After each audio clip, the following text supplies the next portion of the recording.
Кыргыз тили 3-класс мугалим Спаркова Чынара Жакыпбековна. Саламатсыңар балдар.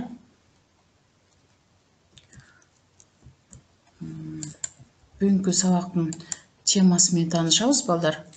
Бүгүнкү сабактын темасы сын атоочтордун кептеги мааниси. Буга чейин биз сөз түркүмдөрү жөнүндө жакшы эле маалымат алганбыз балдар.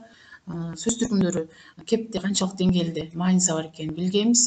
Бүгүн эми сын атоочтордун кепте мааниси канчалык деңгээлде экенин билишибиз керек. Сын атоочту эмнени айтабыз билебиз? Заттын сын сыпатын, өңүтүсүн, даамын, көлөмүн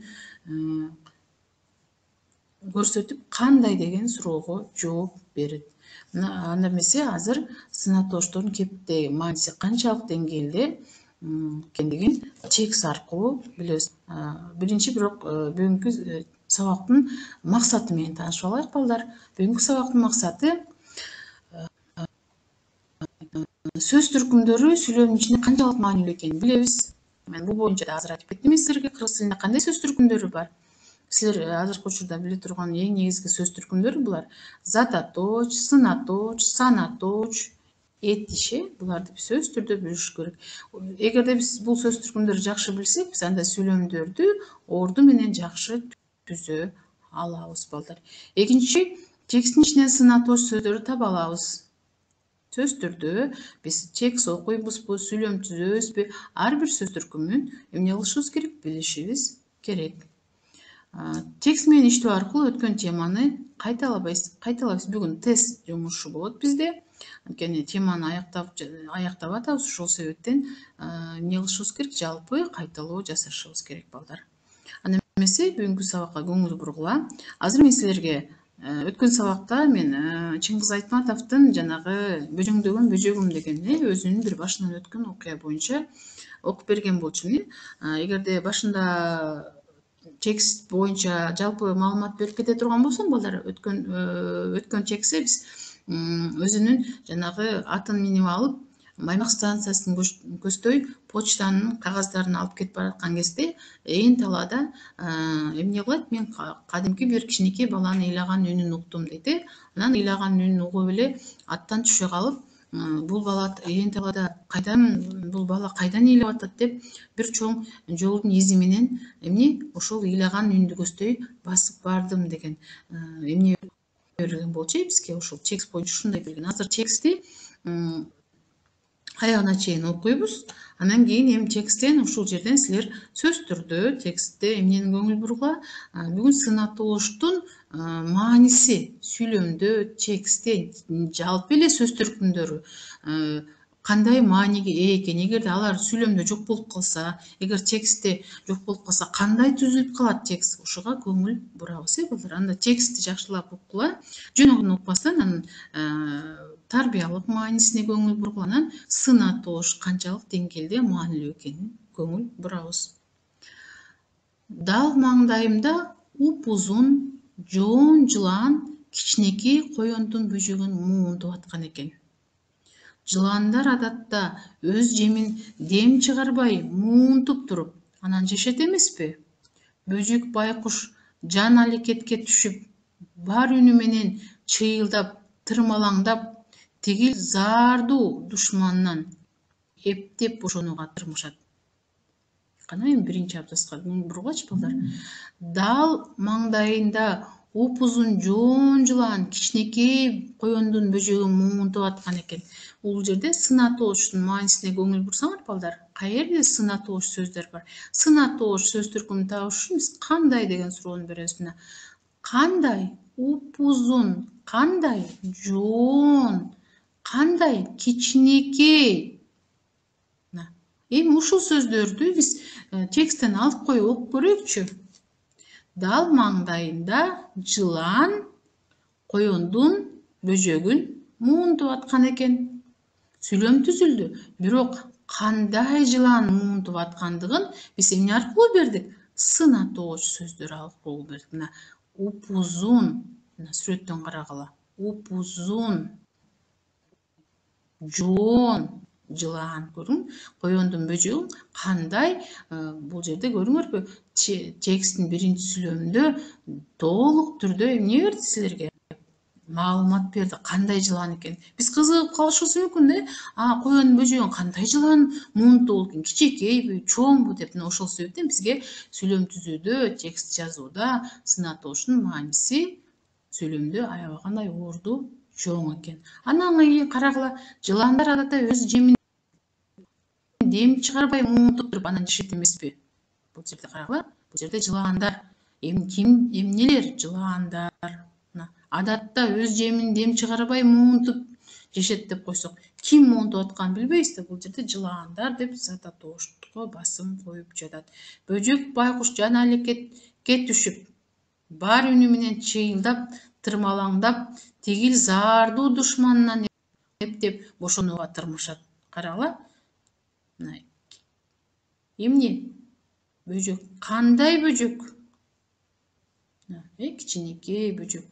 Көрдүңөрбү? Сына тогуштун сүйлөмдө мааниси аябагандай чоң экен. Экинчи сүйлөмдү көргүлө. Экинчи текстти угабыз, балдар, кечирип койгула, туура эмес айтып алдым. Камчы менен жылаанды койгулап кирдим.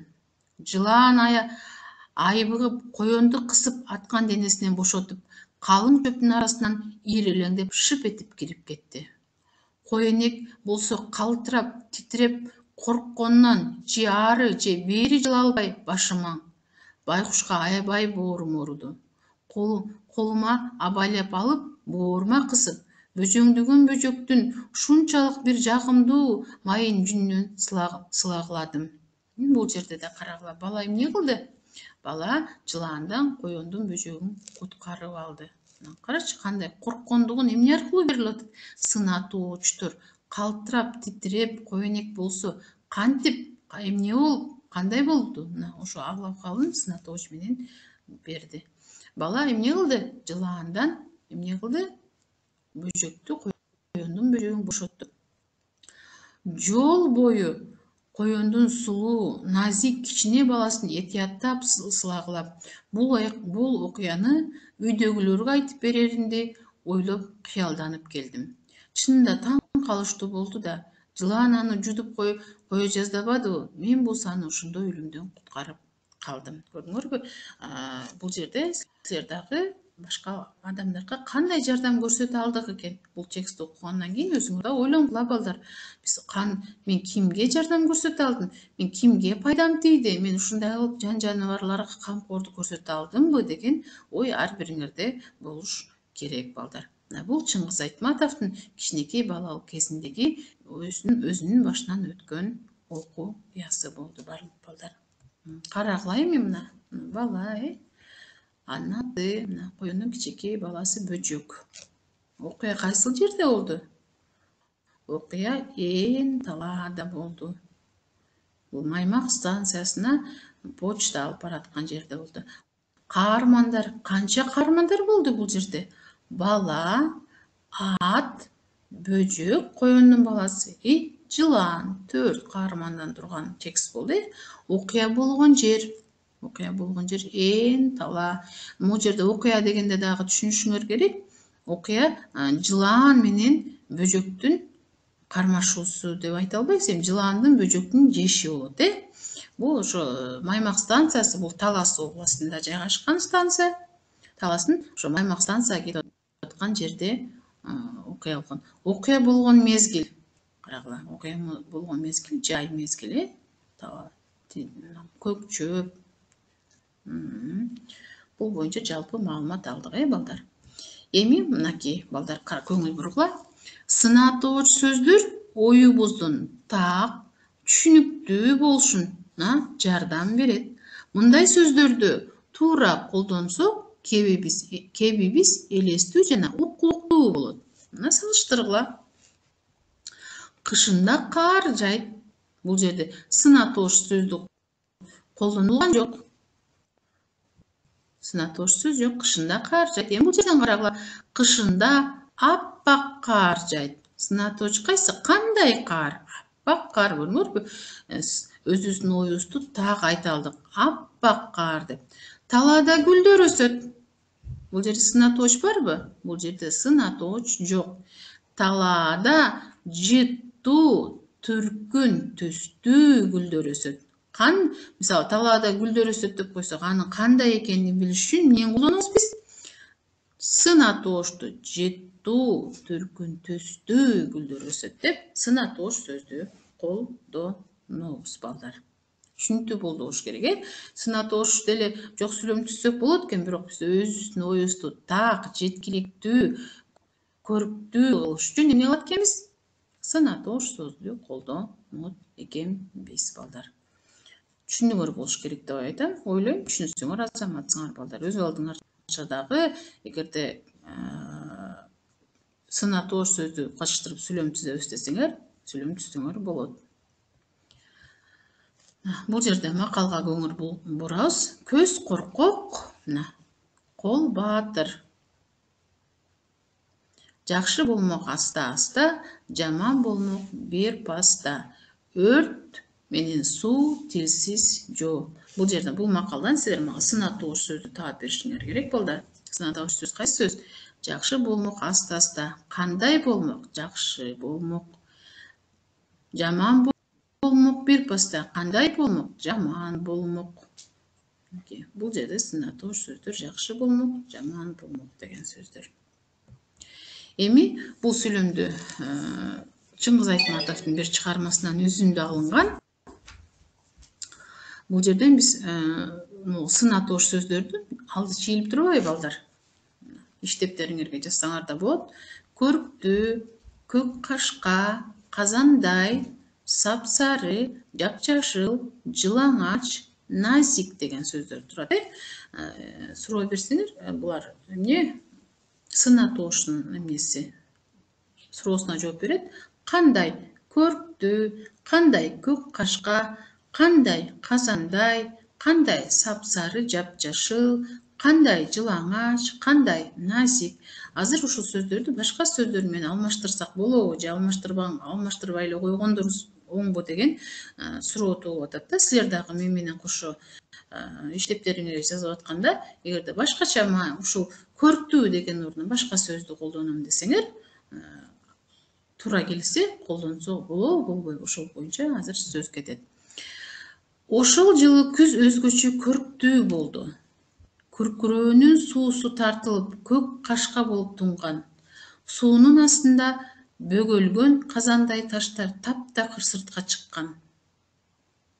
Алардын үстүндө сапсары, жапжашыл тукуба өңдүү эңилчектер оюу жүргүзгөн.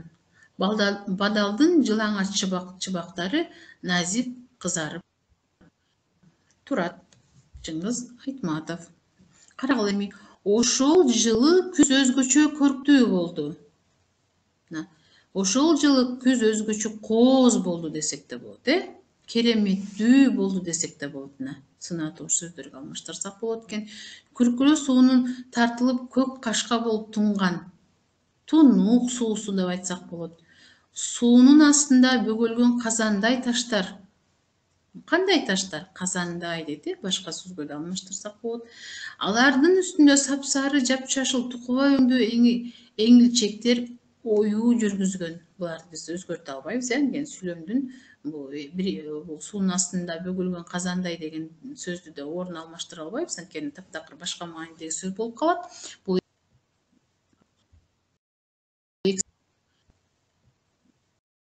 сөздү алмаштырсак болот. Көрктүү, көк кашка деген. Сапсары, жапжашыл деген сөздөр тиешелүү балдар. Ошол себептен булар ушул бойдон калат. Бадалдын жылаңач чыбыктары назик кызарып турат.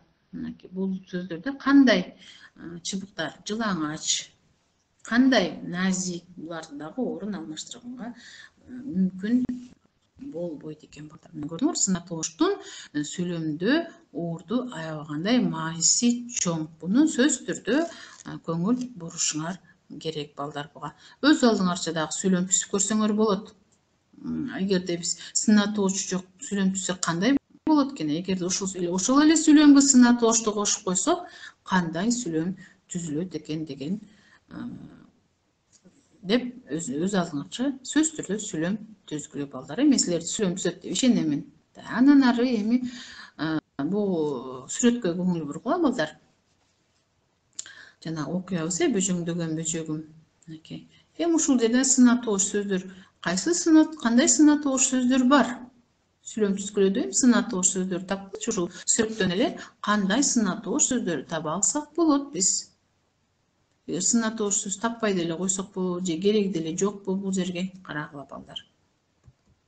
Чоң эмне чоң? Ат чоң. Ат кандай чоң деген суроо беребиз, Узун кичинекей. Жылан кандай? Узун. Коён кандай? Бөжөк кичинекей. Жашыл. Эмне жашыл? Чөп жашыл. Чөп кандай? Жашыл. Көрдүңөрбү бул жерде эмне бар экен? Сынатууш сөздөр менен бар экен. Ушуларга эле эмне сүйлөм түзсөк болот, Баланын минген аты чоң. Мен узун жылан көрдүм. Мен коёндун кичинекей бөжөгүн көрдүм. Мен жашыл талааны жакшы көрөм деген сүйлөмдөрдү түзө алсак болот. Эми балдар, азыр биз эмнеге көңүл бурабыз? Тестке көңүл бургула. Тестти окуйм, өзүнүн берилишин тапканга аракет кылгыла.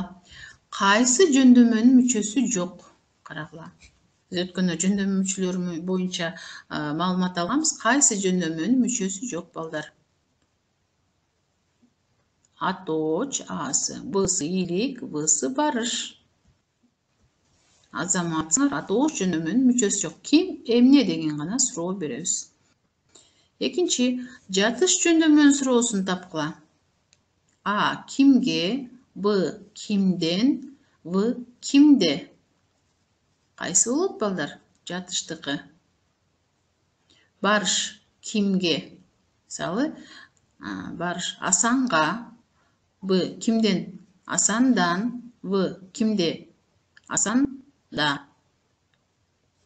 Кайсы болот экен балдар? Асыбы, Бысыбы, Высыбы? Высы.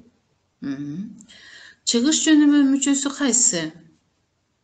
Асы нын, Бысы дан, Высы ны. Азаматсыңар, дан мүчөсү болот. Кимди, эмнени деген суроо кайсы жөндөмө жооп берет? Илик, барыш, табыш. Кимди, эмнени? Азаматсыңар, табыш жөндөмөсү. Окшош катар үнсүз кайсы сөздө бар? А. Атка, Б. Аткыч, В. Атта. Азаматсыңар, В. Аяз атадан кат деген чыгарманы ким жазган? Асы Чыңгыз Айтматов, Б. Кайымов, В. Жантөшев. Чыңгыз Айтматов кылым картар бир күн романынан үзүн берип атат. Жетинчи, Чыңгыз Айтматовдун чыгармасы кайсы? А. Манас эпосу, Б. Ак кеме, В. Бөдөнөнүн түлкүнүн алдаганы. Карагыла. Чыңгыз Айтматов чыгармасы кайсы? Биз азыр эле өткөн сабакта эле жыйынтыктап окуганбыз, балдар. Кайсыл экен? Азамат, Бысы ак кеме. Аяз атадан кат деген чыгармада канча бала катышат? А. 1, Б. 2, В. 3. Аяз атада кат дегенде атасын аябай эртменер тойготуп алып эмне кылат? Аяз атанын катын бердиңизби деп аябай атасынан суранат. Кимдер булар? Тапкыла балдар. А. 1, Б. 2, В. 3. Кана кайсынысы? 2. Бөжөңдөгөн бөжөктү эмне жегене жаткан эле? А. Карышкы, Б. Жылан, В. Түлкү. Бөжөңдөгөн бөжөктү эмне жегене жаткан эле? Жылан. Туура. 10. Бөжөңдөгөн бөжөгүм окуя кайсы мезгилде болгон? Күзүндө, асы, Б. Кышында, В. Жазында. Ойлонобуз балдар. Күн жылып калган, чөптөр чыгып, жашылданып калган мезгил учуру кайсы болот ошондо балдар? Азаматсыңар балдар. В. Жазында. Мына жалпы биз кайталоо кылдык, Кимде ким туура тапкан болсо, азаматсыңар, анда эмесе балдар? Үйгө тапшырмалар, үйгө тапшырма өтүлгөн темалар боюнча кайталайбыз. Жалпы өтүлгөн темалар боюнча жалпы кайталоо болот. Ошол кайталап келесиңер. Сак саламатта калгыла, саламатта болгула.